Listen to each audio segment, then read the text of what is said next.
Les saludamos como todas las semanas a través del canal del Congreso, nuestra mesa de diálogo. Gracias que nos acompañen en nombre de todas, todos, aquí a través del canal del Congreso. Le agradecemos su participación. Les saluda el servidor Javier Solórzano. Bueno, seguimos con nuestras entrevistas semanales en la mesa de diálogo, conversando sobre los muchos asuntos que hay con las y los legisladores, Senado, diputados. Hoy estamos aquí en el Senado, en Insurgentes y Avenida Reforma, y tenemos la oportunidad de conversar con el diputado José Narro, secretario de la Comisión de la Reforma Política Electoral. Ojo, gran tema. Y él es diputado por Morena. José, gracias. Mucho gusto, Javier. ¿Cómo te ha ido? Muy bien, muy bien. ¿Cómo van las cosas? Y somos miembros de la Comisión de Hacienda. También, de las dos. Estamos viendo lo del paquete económico ya. Hoy hay un foro en la Cámara de Diputados y soy responsable del tema del campo en la Cámara de Diputados por parte de Morena. Soy secretario de la Comisión de Agricultura. La presidencia la tiene el PRI, pero nosotros llevamos la coordinación de todo el tema del campo por parte de Morena. A ver, a lo mejor convendría que entráramos directamente con el tema del huachicol, ¿no? O sea, porque pero que hablemos de la reforma electoral. Pablo Gómez dice que se aplica el criterio de aritmética y pues no me parece, viniendo de Pablo Gómez, lo mejor, pero bueno, tú nos dirás qué piensas. Pero entremos con el huachicol. A ver, ¿qué piensas de todo esto que ha sucedido? Que se nombre que esté un secretario de seguridad de un estado, que el gobernador ahora sea senador, que Morena haya sido sacudido internamente, que la Marina haya sido sacudida internamente, que altos funcionarios, que incluso se habla de hijos del expresidente. ¿Cómo ves todo, Pepe? Bueno, lo veo muy complicado. Yo pienso que el huachicol fue la gran fuente de financiamiento de muchos actores políticos.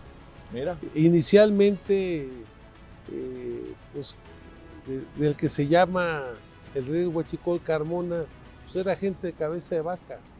Él gana la gobernatura, él juega precisamente contra Eugenio y después contra el doctor que entró cuando falleció su hermano. Sí, claro. Él entra relevando al PRI en el gobierno, precisamente con estos apoyos. Él pues es un presidente, él ha sido presidente municipal en Reynosa, que Reynosa y esa zona es la zona, podríamos decir que la zona privilegiada del huachicol, lo que es Laredo y Reynosa. Yo creo que todos ellos están involucrados. Pero luego entraron los otros que los mencionan, ¿no? A otros que también ya de Morena que estuvieron ahí. Yo creo que eso fue una gran fuente de financiamiento. Ajá. Y ha sido una gran fuente de financiamiento de la delincuencia. Y en ese tema de la delincuencia se han visto embarcados también algunos actores políticos. Eso, y algunos funcionarios, algunos gentes de las aduanas, y ahora pues hasta gente de la Marina, porque se le dejaron algunas tareas a la Marina en el tema de las aduanas, pero había que señalar que esas aduanas fundamentalmente estaban ligadas con el tema del ejército, porque todo lo que era las aduanas del norte le tocaban al ejército y los puertos, el de Tampico, el de Altamira le toca a la Marina, igual que el de Manzanillo. Entonces yo creo que ahí como que Andrés Manuel hizo una distribución dependiendo del tipo de aduanas, le dejó a la Marina el Aeropuerto Internacional de la Ciudad de México. Pues yo creo que es un asunto muy grave, pero aquí lo que hay que detectar es que este tema fue la gran fuente de financiamiento de muchas actividades políticas y de la delincuencia también. La delincuencia se financió con el tema del huachicol enormemente, o sea, tienen un volumen de ganancias impresionantes y la información que yo tengo es que gran parte de las gasolinas y de lo que pasa precisamente de Houston, Estados Unidos. El puerto de Houston es un puerto petrolero, ahí es donde están las refinerías más importantes de los Estados Unidos y ahí es donde se compra el huachicol, el petróleo, la gasolina, el diésel. Y ahí precisamente estos grupos tienen parques de pipas y de equipos para trasladar el huachicol a la Ciudad de México. Entonces, yo creo que hay muchos involucrados, creo que no han caído todos los que están metidos ahí. Oye, te pregunto, José, del pasado y del presente. Sí. O sea, los que no han sido todos, todavía está este proceso de investigación que incluye el pasado e incluye al presente, digo. Así es. Al presente. ¿Por qué es tan disputado Tamaulipas? Sí. Tamaulipas es tan disputado porque es la frontera con Texas. Texas es el principal productor de gasolina, diésel en Estados Unidos y es el principal productor también de gas natural.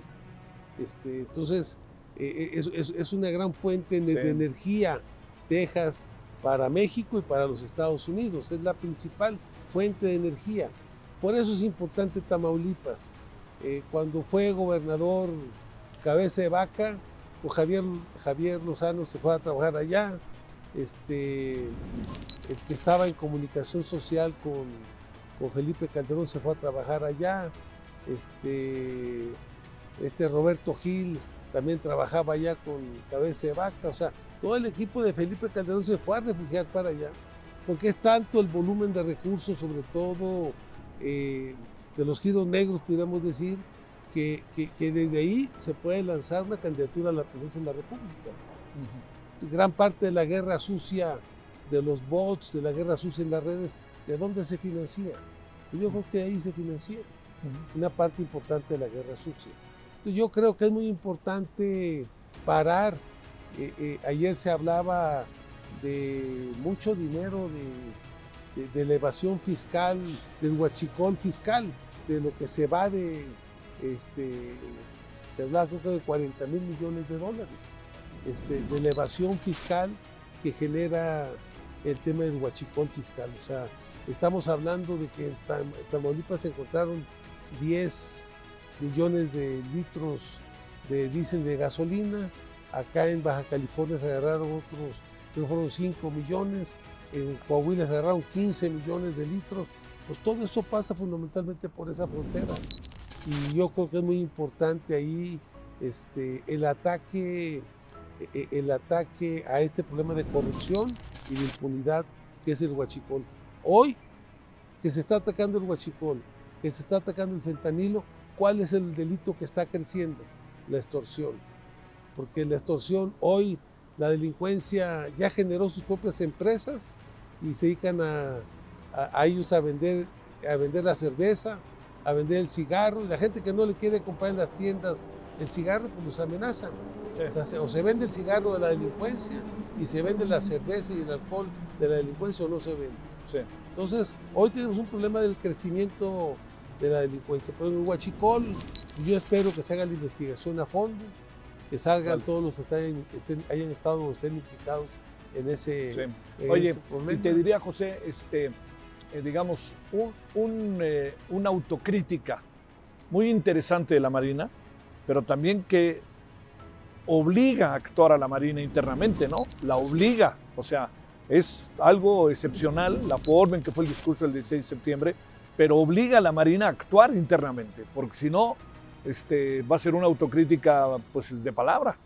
Yo creo que la verdad que fue de los primeros oradores, el primer orador en este importante acto del desfile, después del desfile, donde estuvieron los tres poderes. Ahí estaba la Corte, estaba el poder legislativo, estaba el poder presidencial, estaba la presidenta de una parte de su gabinete.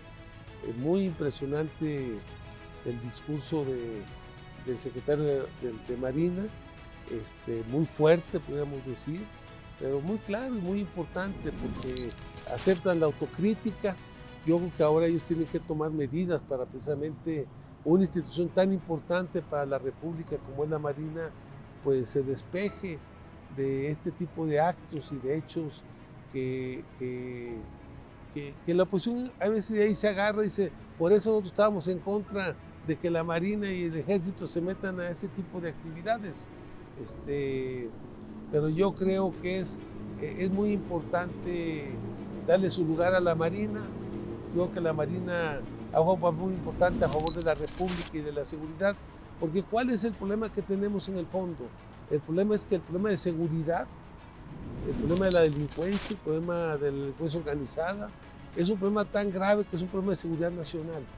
Por eso creo que es importante que participe la Marina, el Ejército, la Fiscalía General de la República, la Guardia Nacional, que es muy importante.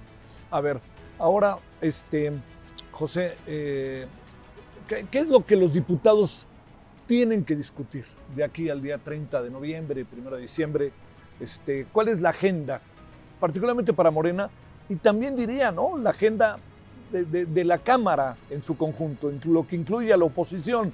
Es decir, ¿qué se va a discutir? ¿Qué asuntos ves como primeros e importantes? Yo creo que un tema que sigue en la mesa es el tema de la corrupción. Ajá. Creo que hoy, con esto que pasó con la Marina, es muy importante lograr sanear, seguir saneando el tema de la corrupción en el país, que hoy se da el tema de la corrupción a través del huachicol fundamentalmente, y el otro es a través de la extorsión. Hay mucha corrupción, hay muchas autoridades involucradas en el tema también de la extorsión, y que es importante que se actúe con toda energía para limpiar esto que genera inseguridad, que se genera molestia en la población, porque te cobran 2 pesos por kilo de tortilla, Sí. porque te cobran 1,200 pesos por cabeza de ganado que vendes, porque te venden cigarros que seguramente son cigarros patito, porque Sí. los Marlboro te los venden a 30 pesos ellos. Por eso es un gran negocio para ellos. La cerveza te la venden al doble. Entonces creo que es muy importante este tema de te cobran por el derecho de piso.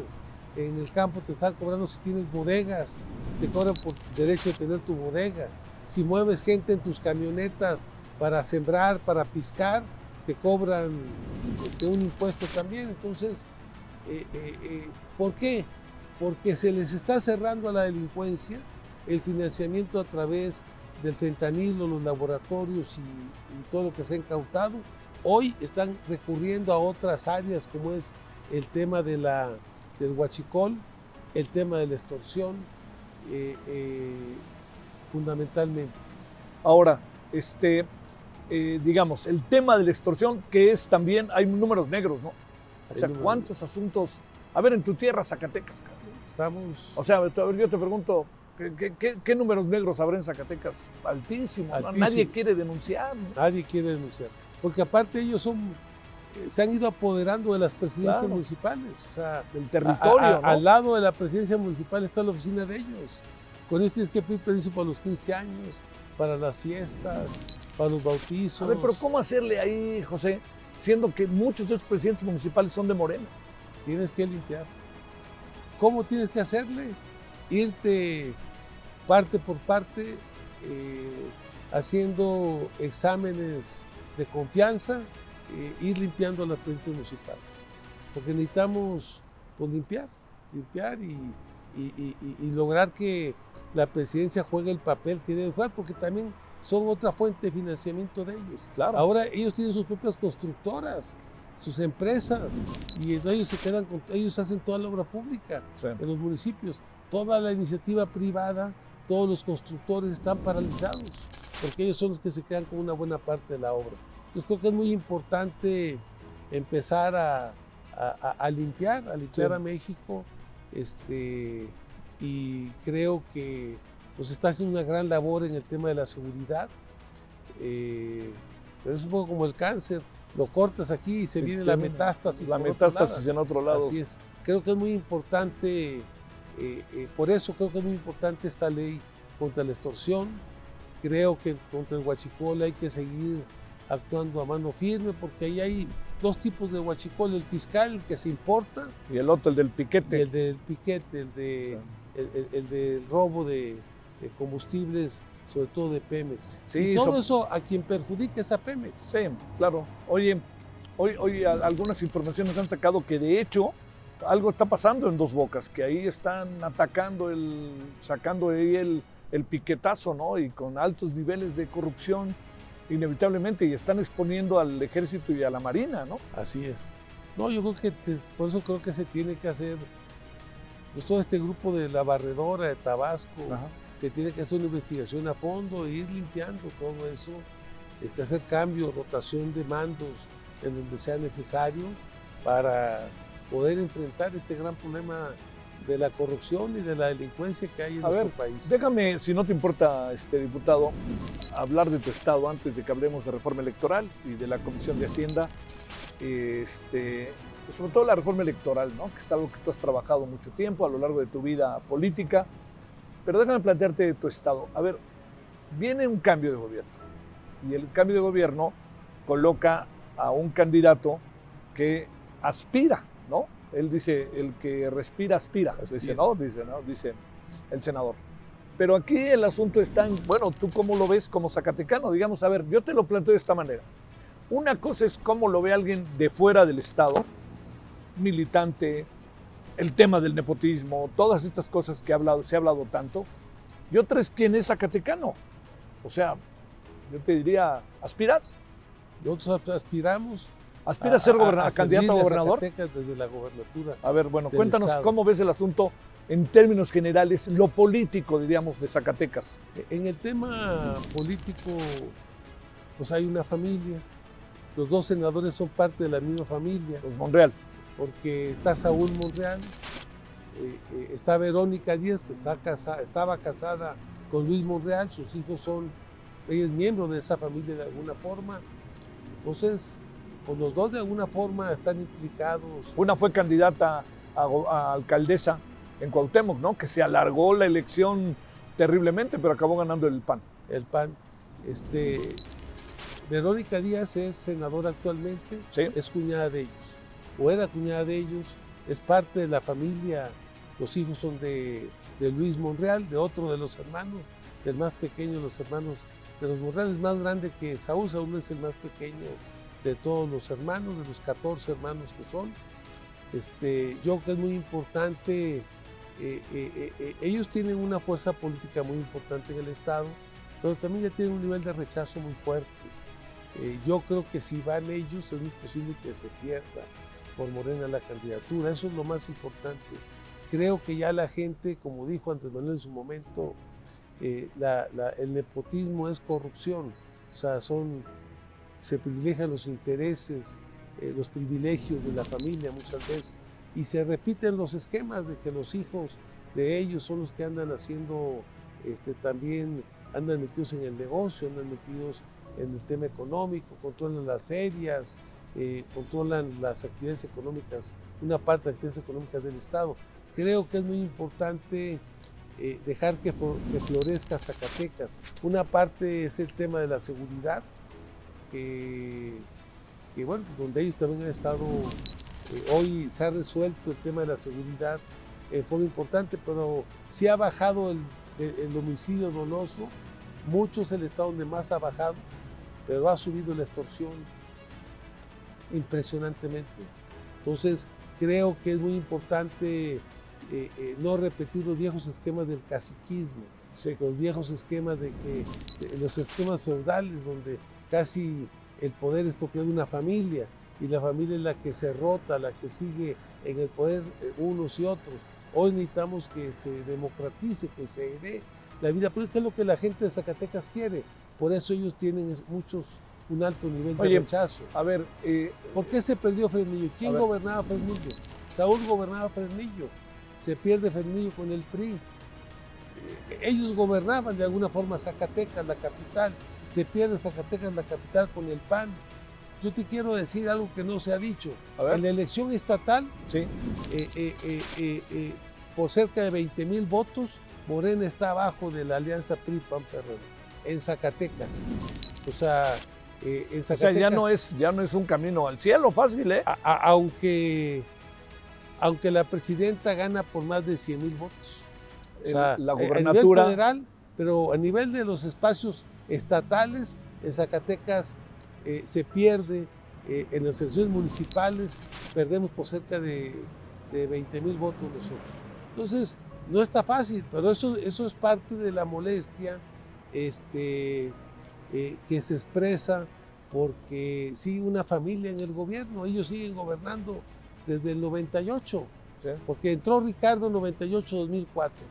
hubo una interrupción ahí con Amalia. Con Amalia. Pero después siguió Miguel Alonso, que era parte del equipo de Ricardo. Era su secretario particular.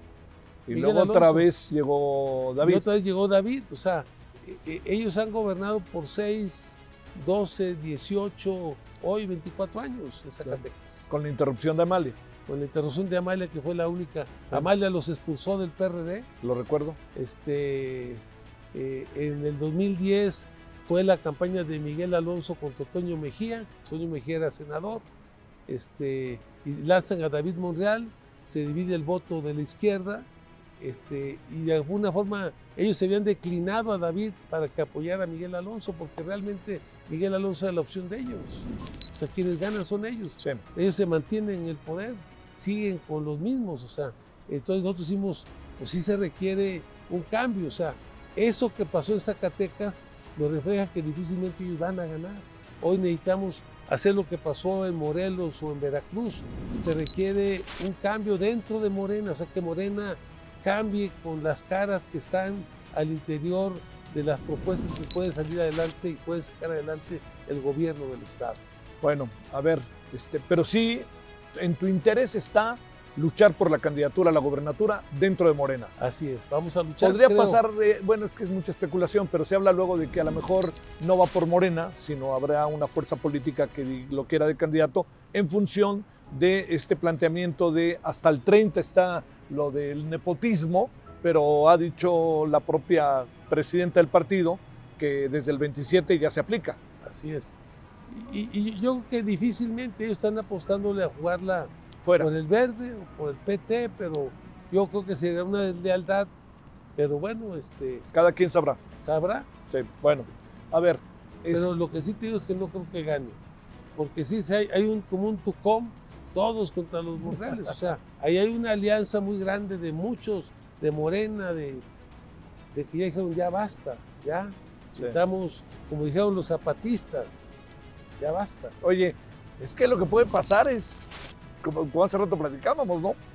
Una pequeña distracción se puede convertir en una gran distracción, ¿no? ¿Y esto qué quiero decir? Que puede aparecer un candidato a lo mejor emergente que pueda ganarles del PRI, del PAN o del Movimiento Ciudadano que ha crecido. Así es. No, en Zacatecas, el Movimiento Ciudadano sacó el 14% de la votación estatal. No tiene una gran estructura, no tiene una gran fuerza, pero tampoco se puede uno confiar. O sea, aquí no hay enemigo pequeño, no hay adversario pequeño. Luego, entonces yo creo que... Y luego, ¿cómo son las coyunturas, no, así José? Es. Bueno, a ver, hay una preocupación, yo creo que genuina, respecto a la reforma electoral. Yo creo que la experiencia de los que han pasado por el IFE y el INE es una experiencia muy sólida, importante para considerar. Entiendo todo lo que se pueda decir de algunos personajes, pero lo que está ahí es importante. A ver, ¿qué han visto? ¿Qué has visto? ¿Cómo realmente escuchar a los que piensan distinto o tienen ideas que pudieran ser complementarias? Y ahora sí les hagan caso y no entremos en el terreno de no le cambien una coma, José. Yo creo que el problema es construir junto con ellos, junto con la sociedad, una gran propuesta que permita avanzar, entender. A mí me tocó ser parte de la reforma del 96. En el 88 se quebró el sistema político con la campaña de Cárdenas, el fraude electoral, la imposición del PRI con Carlos Salinas de Gortari. Eso originó que después tuviera que hacerse reformas.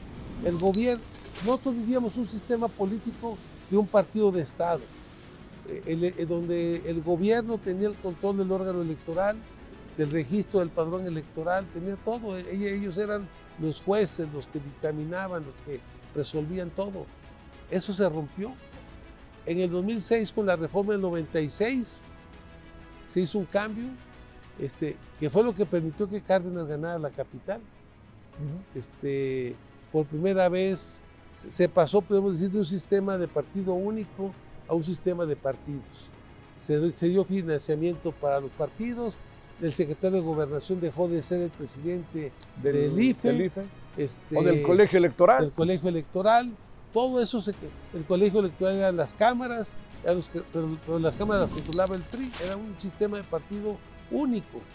Entonces se pasó a un sistema de partidos en esa etapa. En esa etapa, por poner un ejemplo, algo por lo que se luchó mucho es que los partidos tienen que dar a conocer su programa y sus propuestas, que se requería financiamiento. Fue la primera vez que los partidos tuvieron financiamiento público y se impidió, se prohibió el dinero privado. Y entonces eso fue lo que permitió que Cárdenas ganara en el 97. Fue la segunda gran campanazo de la transformación democrática del país. En el 97 se construyó un sistema de partidos. El poder, el monopolio del poder lo tenían los partidos. ¿Qué es lo que se quiere ahora? ¿Qué es lo que tiene que entender Pablo Gómez? Porque tú tienes que poner adelante. Lo que se quiere es pasar de un sistema de partidos a un sistema donde el poder lo tengan los ciudadanos. Ese es el reto. Mira. ¿No?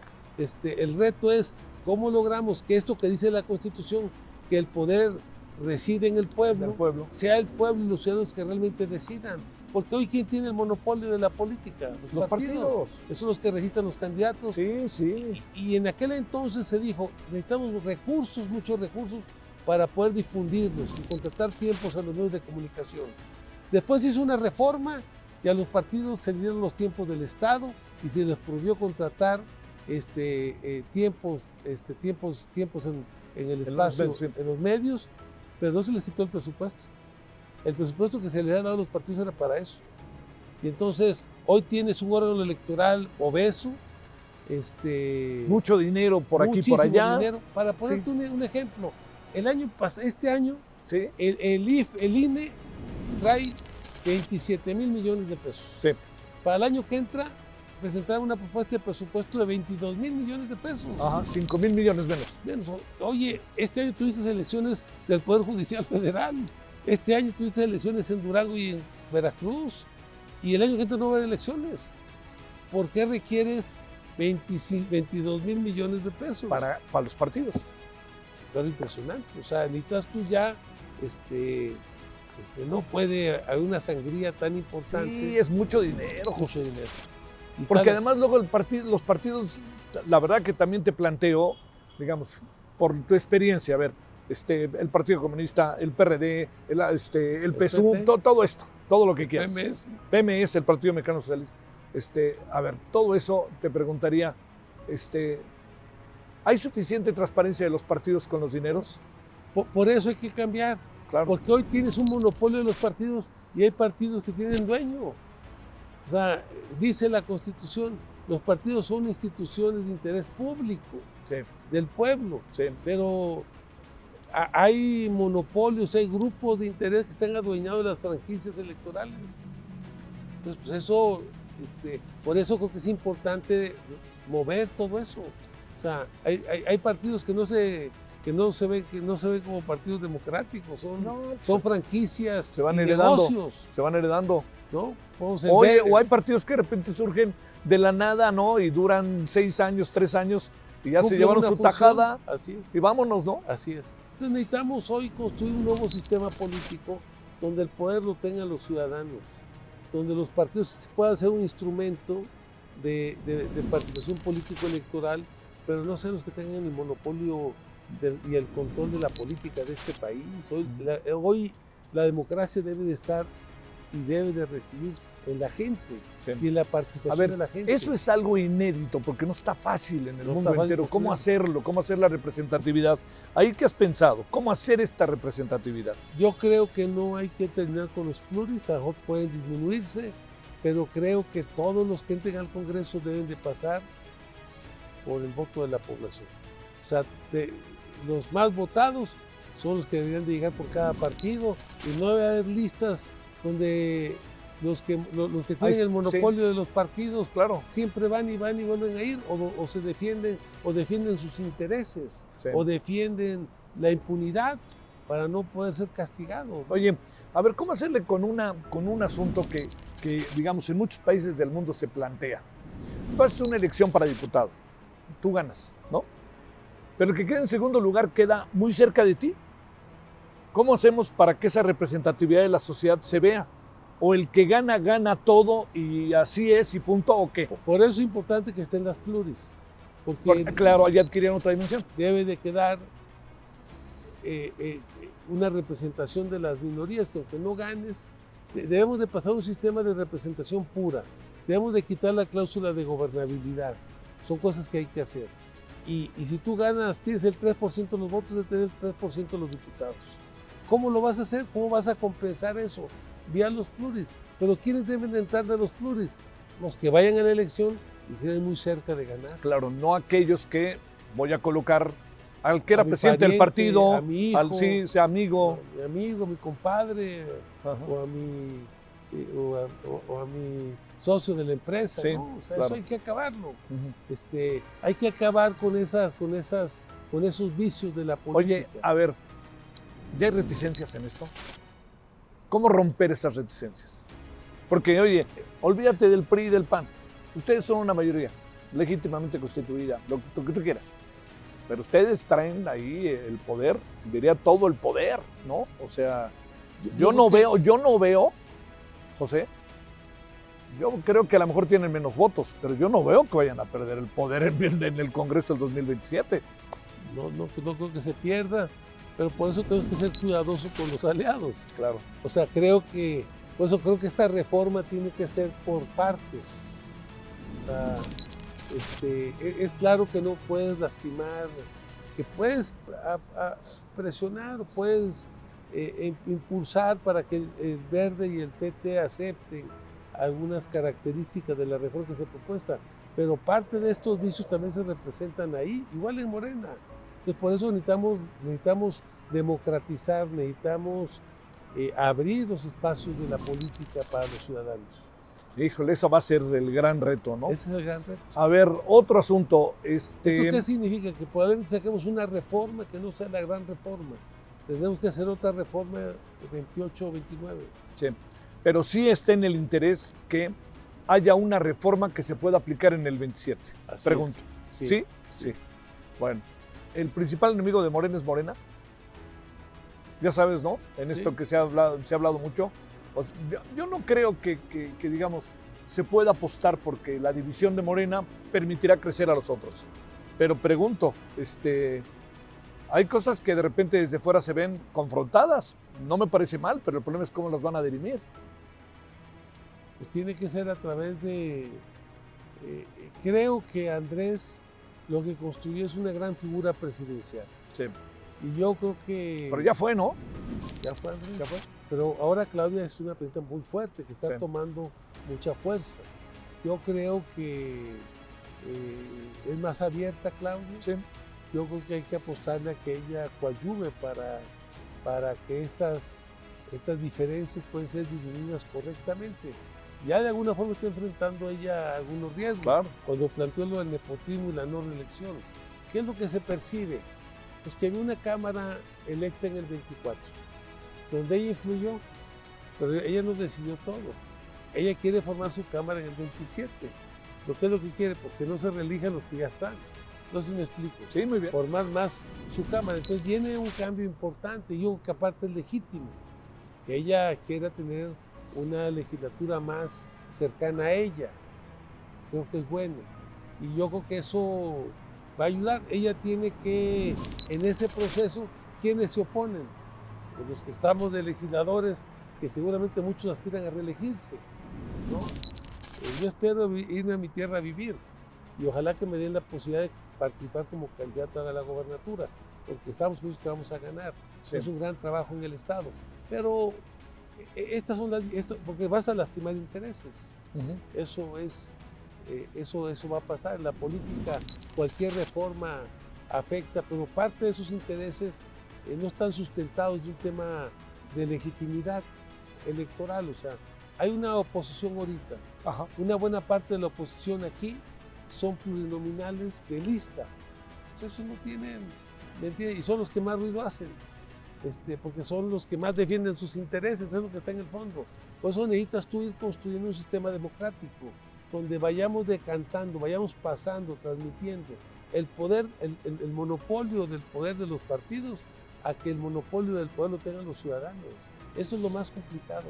¿Cómo logramos construir que sean los ciudadanos los que participen y los que tomen las principales decisiones de este país y que ellos sean los que resuelvan quiénes van y ocupan los espacios políticos? Oye, a ver, una creo que es preocupación genuina, José, que es el hecho ahí vuelvo un poco al tema de origen de la reforma electoral. ¿Se puede aplicar el proceso de aritmético, como diría Pablo Gómez? ¿O aquí realmente tendríamos que abrir la puerta? No ha habido una reforma política en el país que no haya sido de consenso, ¿no? Y aquí puede ser una reforma de mayoría, que hará distintas las cosas, ¿eh? Las hará al final distintas, porque, como bien se dice, no se gana para siempre ni se pierde para siempre.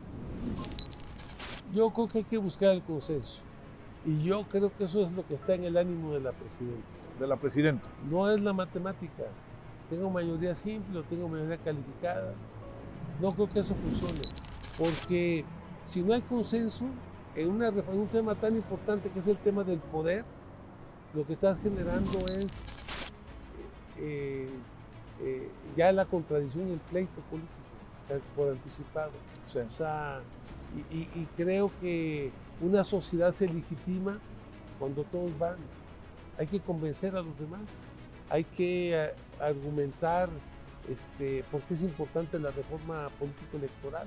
Y tienen que despojarse todos de un lastre de vicios y de problemas de corrupción, porque también en los partidos está ese problema, o sea, de corrupción porque está el nepotismo, de corrupción porque manejan ya mucho dinero los partidos, porque los partidos se han vuelto un negocio, porque a algunos lados se venden las candidaturas, cuánto me vas a dar, pues todo eso, creo que son cosas con las que hay que terminar.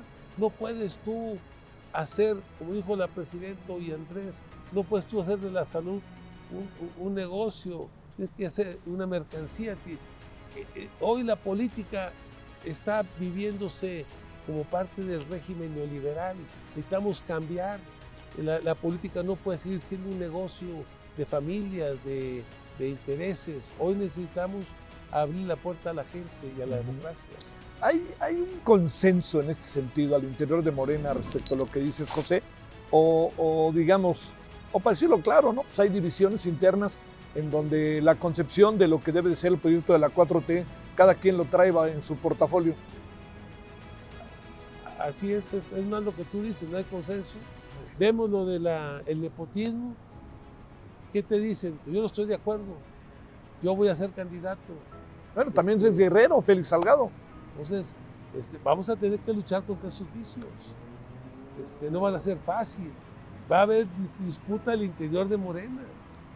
Pero ahí vamos a saber quiénes realmente están con el proyecto.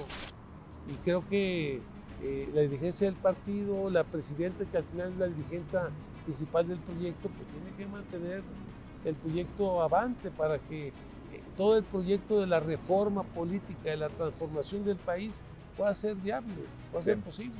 A ver, entramos a la parte final, José, que es, digamos... Hay veces tú recurriste a un mal para combatir un mal peor, pero no sigue que al que pusiste esté bien. Sí. Entonces, no sé si me explico. Sí. Quitaste un gobernador a través de otro gobernador que viene del mismo PRI, por un ejemplo. Y no significa que el que pusiste del PRI sea una buena opción y sea una opción transformadora, no. Va a reproducir muchos vicios que vienen del sistema político de donde ellos provienen. Entonces, que hoy necesitamos construir una nueva base política, una nueva generación de cuadros. El tema del relevo generacional, yo lo decía. A ver. Fíjate, el 27% de los votos que sacó Claudio fueron de jóvenes. La Cámara tiene 6 jóvenes, son 500. Tenemos el 1.01% de jóvenes en la Cámara de Diputados. La Cámara de Senadores, hay una diputada joven, Andrea Chávez, 27 años. Y luego está metida en muchas controversias, ¿no? Sí. Pero el 27% de los que votaron fueron jóvenes a favor de Claudio.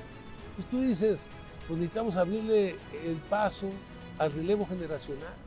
O sea, necesitas hacer una reforma también para empezar no va a pasar como en el campo ahora.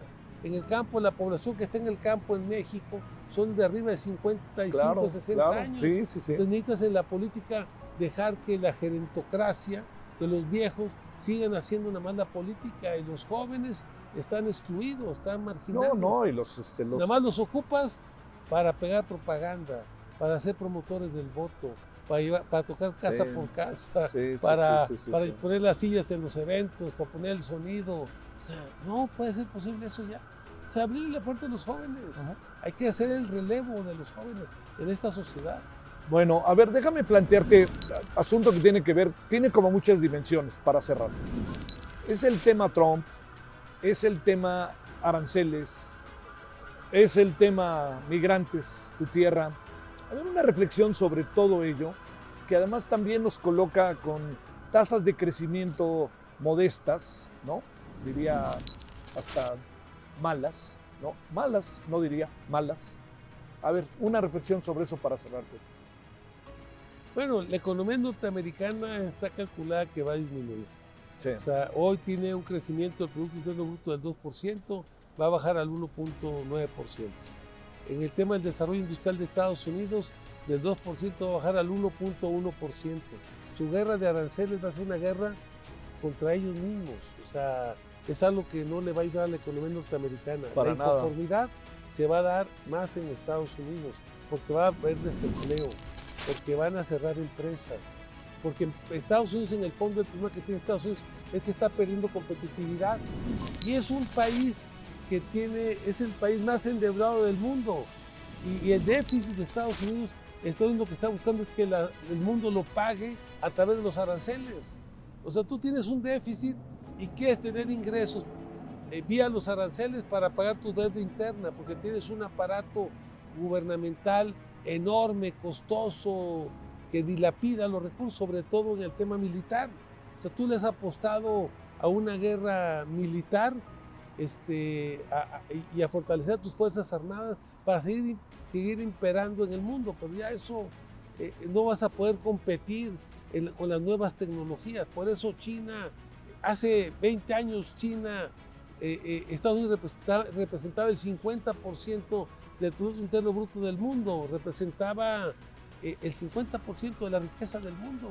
Hoy Estados Unidos representa el 27% y China el 19%. Entonces, hoy es claro que si Estados Unidos no mejora su competitividad, no puede competir imponiendo aranceles. ¿Me vas a vender o voy a impedir que no entre el tomate mexicano? Sí, como pasó, como está para pasando. Proteger a mis productores de tomate de Florida, que son altamente improductivos, ineficaces, ineficientes y que cuesta mucho la producción de tomate en ellos. Entonces, para que no entre el tomate mexicano a competir con ellos, le metes aranceles. Eso no puede ser. Sí. Eres ineficiente. El tema del gusano barrenador es lo mismo.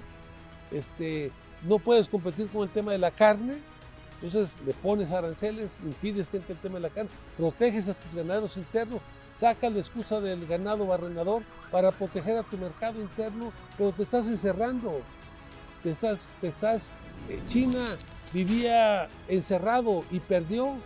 Hasta que se abrió China empezó a crecer. Y mira ahora. Y mira ahora cómo está. Sí. Y si Estados Unidos se sigue cerrando, va a ir perdiendo competitividad ante el mundo.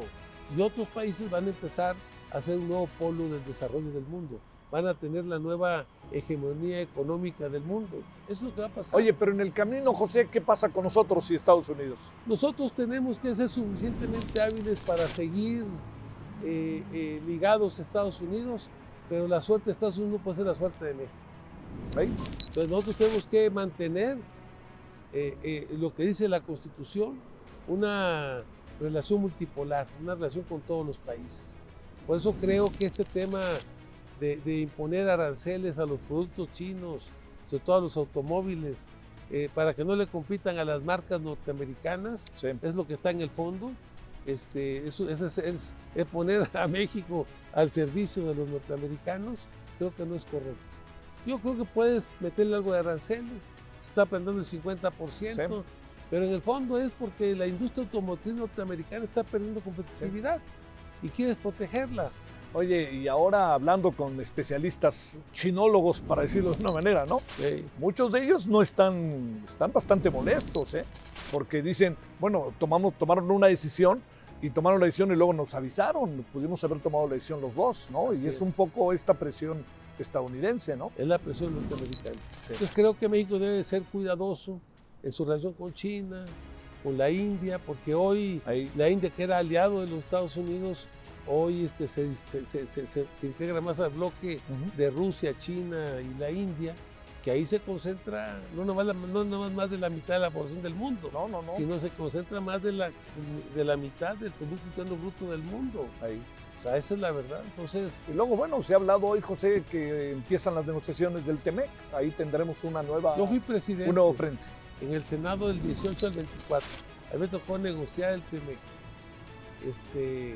Creo que ahí ha fallado un poco algunas cosas del gobierno. O sea, me tocó negociar junto con Jesús Seade. Sí. Antes de Jesús Seade se fuera Para Hong como Kong. embajador plenipotenciario de China. De China, en el, perdón. en el tema de los Estados Unidos. Salió el acuerdo. ¿Cómo salió el acuerdo? Porque acuérdate que se oponían al acuerdo porque estaba el tema sindical, estaba el tema del medio ambiente, el calentamiento global de la energía, estaba el tema de la salud, estaba el tema del acero, estaba el tema de los medicamentos. Todo eso, ellos forzaron un poco lo que tuvo que hacer México de reforma laboral. Fue en parte presión del TEMEC que se hizo. Pero ¿qué hicimos nosotros? México tiene algo muy importante, lo más importante. México tiene 40 y tantos representantes en el Congreso norteamericano. Puerto Rico no puede tener por constitución un solo representante en el Congreso norteamericano. Nosotros tenemos 40. Y México, es más, el presidente de la Comisión de Asuntos Migratorios, que depende de la Comisión de Justicia del Congreso de Estados Unidos, es de Zacatecas. Lou Correa, Sí. de California. Entonces, ¿nosotros qué decimos? Necesitamos aliados, hacer política en Estados Unidos. Necesitamos apoyarnos con nuestros aliados para que nos ayuden a transitar un buen acuerdo para México. Y yo creo que nuestros principales aliados, muchos están en Estados Unidos. Y luego la cantidad de consulados que tenemos, ¿no? Así es. Más de 50, pues. Así es. Necesitamos y convencer al presidente Trump de que hoy hay algo muy importante. Ellos nos necesitan más a nosotros que nosotros a ellos. Sí. Si se aíslan ellos, si se aísla a ellos de Canadá y de México, se van a quedar solos. Por mucha fuerza militar que tengan, van a seguir perdiendo en el mercado internacional, Bueno. en el comercio, en la economía del mundo. En todo van a seguir perdiendo. Bueno, parafraseando aquel, ¿respiras y aspiras? Respiro y aspiro. Bueno, José. Creo que muchas gracias. Zacatecas requiere ponerse de pie y recuperar su grandeza. Zacatecas es un estado maravilloso, un estado muy rico. Y es muy bonito. Por eso nos quitaron Aguascalientes. En el tiempo de la grandeza de Zacatecas, era tan fuerte Zacatecas en el tiempo de Santana, Sí. que nos quitan Aguascalientes. Zacatecas tenía su casa de moneda, Zacatecas tenía una minería muy fuerte, Zacatecas tenía una ganadería ovina, sobre todo de borregos, Sí. impresionante. Ahí había muchos telares de productos de lana. O sea, Zacatecas es un estado, la parte agrícola más importante de Zacatecas era Aguascalientes. Nos quitan Aguascalientes para debilitar, igual que le quitaron a Nuevo León. Eso fue, ¿por qué le quitaron a Nuevo León la frontera? Pues para debilitarlo, porque pensaban que Zacatecas podía convocar a formar un país o a dividir a México. Y le quitaron a Nuevo León la frontera, le quitaron a Yucatán, lo dieron en 3 partes. Sí. Ese fue el objetivo. Zacatecas es un estado que tiene un enorme potencial Bueno. y creo que eso es lo que necesitamos Y las impulsar elecciones son el 27. en el 27 y vamos a ganar. Bueno. Bueno, muchas gracias en nombre de todas y todos. Gracias, José. Gracias, En Javier. verdad, José Narro, diputado. Gracias en nombre de todas, todos quienes hacen posible aquí nuestra mesa de diálogo a través del canal del Congreso. Se despide su servidor Javier Solórzano. Los vemos en la siguiente.